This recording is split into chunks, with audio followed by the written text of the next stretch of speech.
প্রথমে আমি শুকরিয়া আদায় করছি মহান আল্লাহ পাকের যে মানে আমার মনোনয়নপত্র বৈধ হয়েছে।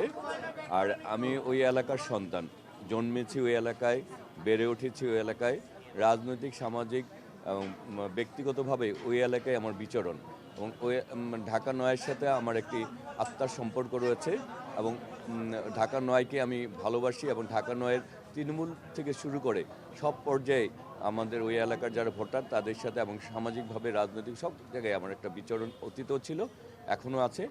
এবং ওই এলাকার মানুষের কী সমস্যার সমাধানের আমরা কি উপায় বের করতে হবে সব কিছু নিয়ে আমরা আসলে তৃণমূল পর্যায়ের সাথে আমাদের একটা যোগসূত্র আছে। আমি বিশ্বাস করি যে আমরা আসলে যারাই প্রার্থী হয়েছি সবাইকে মিলেই আমরা ঢাকা নয়কে গড়ে তুলব। সেখানে যে বিজয় হবে পরাজিত হোক সেটা ব্যাপার না। আমরা মনে করি যারাই এখানে প্রার্থী হয়েছেন তার সবাই